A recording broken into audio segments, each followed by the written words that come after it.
Hello बच्चों, कैसे हैं आप सभी। आई होप आप लोग अच्छे होंगे और आप सभी की साइंस में पढ़ाई बहुत अच्छी चल रही होगी।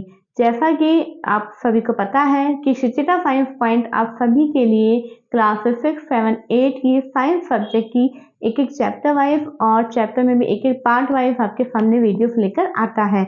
अगर आप पहली बार यहाँ पे इस चैनल पे विजिट कर रहे हैं तो मैं आपसे रिक्वेस्ट करना चाहूंगी कि आप प्लीज पहले इस चैनल को सब्सक्राइब करिए ताकि आने वाले नोटिफिकेशन आपको मिल सके। ओके, इसी के साथ हमारा जो चैप्टर नंबर 5 हम पढ़ रहे थे बॉडी मूवमेंट, थोड़ा सा लेट हो गया है, लेकिन आज जो है हम उस चैप्टर को खत्म करने जाएंगे। आपने जैसा कि आपको याद होगा लास्ट टॉपिक हमने क्या किया था, अर्थवॉर्म हमने लास्ट टॉपिक किया था। ठीक है, बहुत सारे एनिमल्स के बारे में हमें पढ़ना था। तो अगर अभी तक आपने अपनी कॉपी ओपन नहीं करी है तो प्लीज आप अपनी कॉपी ओपन कर लीजिए और ना पेन पेंसिल लेकर बैठिए ताकि जो हमने यहाँ पे मैं भी आपको लिखवाऊंगी वो आपको नोट डाउन करना है। ओके बच्चों, कई बच्चे ऐसा सोचते हैं तो बुक में लिखा है और हमें कॉपी में लिखने की क्या जरूरत है, लेकिन मैं आपको कहना चाहती हूँ कि कॉपी में लिख एक बुक में से कॉपी में लिखने में कुछ लाइन्स होती हैं जो यूजफुल नहीं होती, तो उनको हम नहीं लिखते हैं तो आपका थोड़ा सा शॉर्ट समरी हो जाती है, शॉर्ट नोट्स बन जाते हैं, तो आपको याद करने में भी आसानी होती है। इसलिए अगर अभी तक आपने नहीं लिखा है तो प्लीज आप जाइए, पहले के चैप्टर्स पढ़िए, उनको लिखिए। ओके, तो इसी के साथ हम आज का अपना टॉपिक स्टार्ट करते हैं हमारे स्नेल के साथ। ओके, अब देखिए स्नेल क्या है, एक लिविंग ऑर्गेनिज्म है ये। It carries the rounded structure on its back, this is called the shell. इसके जो पीछे बैक साइड में एक राउंड स्ट्रक्चर होती है, गोल सा होता है, वो हार्ड होता है, जिसको अपन क्या बोलते हैं, शेल बोलते हैं। क्या बोलते हैं, शेल बोलते हैं। It is the outer skeleton of the snail, ये स्नेल का आउटर स्केलेटन है। आपको ध्यान हो तो जो स्केलेटन के अंदर हमने देखा था कि जो बॉडी के अंदर होता है उन्हें हमने इनर स्केलेटन बोला था और जो बॉडी के बाहर होता है उन्हें हमने आउटर स्केलेटन बोला था। ठीक है, तो ये शेल जो है वो इनकी बॉडी से बाहर है, ऊपर पीछे पीठ की तरफ है, तो इनको हम क्या बोलते हैं, आउटर स्केलेटन। परंतु but is not made of bones, परंतु ये हड्डियों से बना हुआ नहीं होता है। Okay, the shell is a single unit and does not help in moving from place to place. ये एक सिंगल यूनिट है और ये जो शेल है वो इसके इधर से उधर मूवमेंट करने में कोई हेल्प नहीं करता है।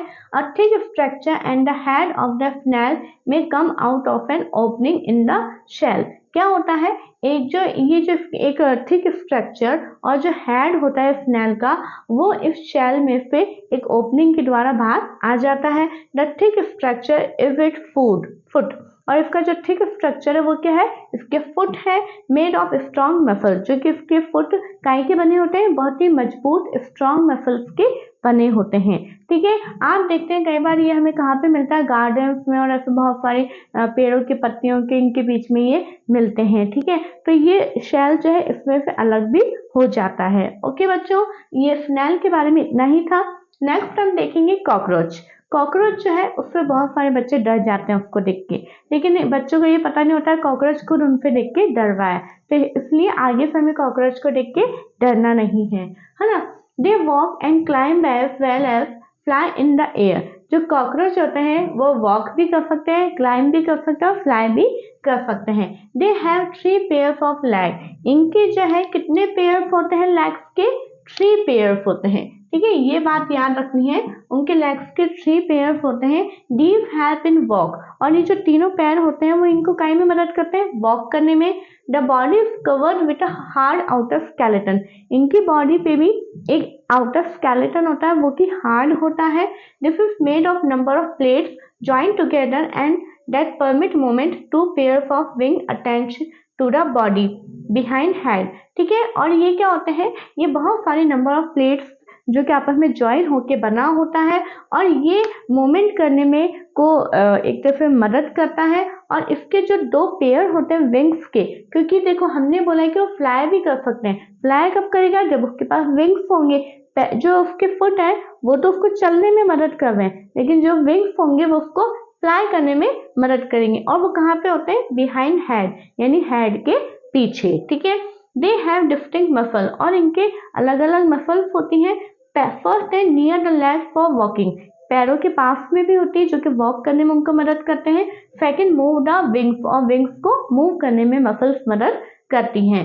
ठीक है, नेक्स्ट हमारा आता है बर्ड्स। बर्ड्स को तो बहुत अच्छे से आपने देखा है, they can fly, walk and swim. जो बर्ड्स होती है वो फ्लाई भी कर सकती हैं, स्विम भी कर सकती है, जैसे डक और स्वान हम देखते हैं, है ना, वॉक भी करती हैं। Birds can fly because their bodies are very fitted for flying. Birds उड़ कैसे पाती है, क्योंकि उनकी बॉडी उस उड़ने के लिए एकदम सुटेबल होती है। देयर बोन्स आर होलो, है ना, मेन यही सबसे बड़ा रीजन है कि ये उड़ क्यों पाती हैं, क्योंकि इनकी जो हड्डियां होती हैं वो खोखली होती हैं और हल्की होती हैं। ठीक है, the bones of the hind limbs are typical for walking and perching. जो इनके हिंड लिम्स की जो बोन्स होती हैं वो वॉकिंग करने में और पर्चिंग यानी बैठने में उनकी हेल्प करते हैं। The body parts of the fore limbs are modified as wings. और जो फोर लिम्स की जो बोन्स होती है वो विंग्स के अंदर मॉडिफाइड हो जाती है। शोल्डर बोन आर स्ट्रॉन्ग, इनकी जो शोल्डर यानी कंधे की जो बोन्स होती है वो बहुत मजबूत होती है। Breast bone are modified to hold muscles of flight which are use to move the wings up and down. और जो ब्रेस्ट बोन्स होती हैं वो इस तरह से मॉडिफाइड होती है मसल्स के, जो कि फ्लाइट करने में यानी उड़ने में जो है उनकी मदद करती हैं और उनको अप डाउन विंग्स को जो है अप डाउन करने में उनकी हेल्प कौन करती है, ब्रेस्ट बोन्स करती हैं। ठीक है, नेक्स्ट आता है हमारा फिश। फिश भी आपको सबको पता है मछली जल की रानी है ना। The head and tail of the fish are smaller than the middle portion of the body। जो फिश का जो हेड और जो टेल पोर्शन होता है वो मिडिल पोर्शन के कंपैरिजन में स्मॉल होता है। ठीक है, the body tapers at both ends. जो बॉडी दोनों तरह से होती है। This body shape is called streamline.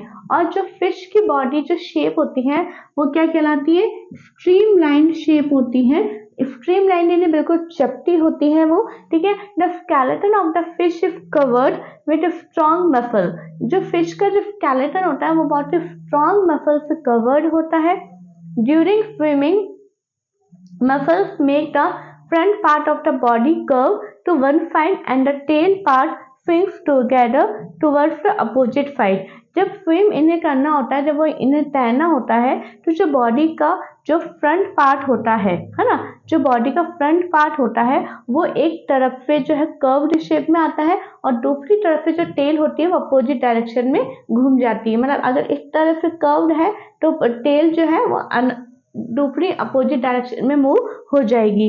Then quickly the body and tail curve to other side. और तुरंत जो है बॉडी की जो टेल है वो दूसरी साइड में हो जाएगी। इस तरह से बॉडी की जो टेल है वो कभी इस साइड कभी इस साइड कभी इस साइड, तो इस तरीके से जो है फिश को स्विमिंग करने में हेल्प होती है। ठीक है, this is helped by the fins of the tail. और ये जो है इसके फिन्स भी होते हैं फिश के अंदर। ठीक है, उनकी मदद से ये स्विम कर पाती हैं। ठीक है बच्चों, तो आई होप आपको इतना समझ में आया होगा। ये पूरा एक तरफ से थ्योरी पोर्शन ही है। ये जो पैराग्राफ हमने जो लिखे हैं वो आपको एविडेंस याद करने होंगे। इसके अंदर ऐसा कुछ भी नहीं है कि कोई ट्रिक बता दो या क्या है ना। तो ये तो आपको एविडेंस बच्चों याद करने ही होंगे। कोई ना कोई एक एनिमल का जरूर से पूछ लिया जाता है, सारे तो नहीं पूछते, कोई ना कोई एक एनिमल का जरूर पूछा जाता है, तो वो आपको याद करना है। ठीक है, आप इसका स्क्रीनशॉट ले लीजिए। मैं चाहूंगी कि आप एक बार लिख लेंगे तो थोड़ा सा सही रहेगा, आइडिया हो जाएगा कि हमें किस तरह से लिखना है। इसके आगे का एक और एनिमल बचा है हमारा स्नैक, जो कि हम अभी करते हैं। पहले आप इसका स्क्रीनशॉट ले लीजिए।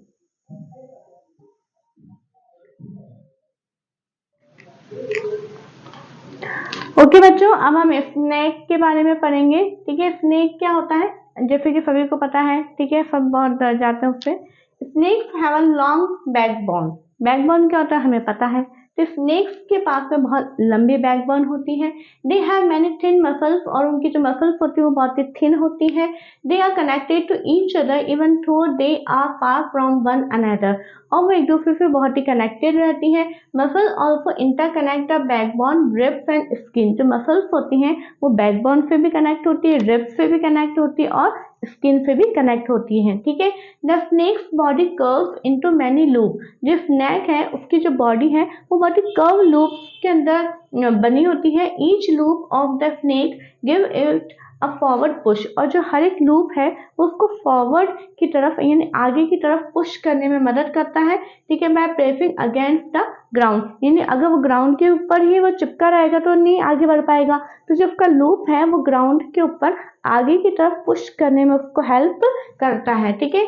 Fifth, it's long body make many loop, चूंकि इसकी बॉडी बहुत बड़ी होती है, लंबी होती है, इसलिए उसकी बॉडी में बहुत सारे लूप प्रेजेंट होते हैं, and each loop give it this push the snake move forward very fast and not in straight line, और ये जो लूप्स होते हैं वो इनको जो है ग्राउंड के ऊपर आगे की तरफ पुश करने में मदद करते हैं, और ये इस तरह से बहुत ही फास्ट ये मूव करते हैं, परंतु ये स्ट्रेट लाइन में कभी भी मूव नहीं करता है। आपने देखा होगा जो स्नेक है वो हमेशा इस तरह से मूव करता है ना, जिगजैग मोशन में, लेकिन वो स्ट्रेट लाइन में कभी भी मूव नहीं करता है। तो बस स्नेक का इतना ही था बच्चों, है ना, जैसा कि है आपके ये चैप्टर यहाँ पे कंप्लीट होता है, और इस चैप्टर के अंदर कोई भी पॉइंट आपको ऐसा लगा हो नहीं समझ में आया तो प्लीज़ आप कमेंट में लिखिए, और अगर समझ में भी आया तब भी आप लिखिए कि हाँ मैम हमें समझ में आ रहा है, और आप ज़्यादा से ज़्यादा अपने फ्रेंड्स को, अपने कज़न्स को, अपने भाई बहनों को शेयर करिए कि यहाँ पे इस चैनल पे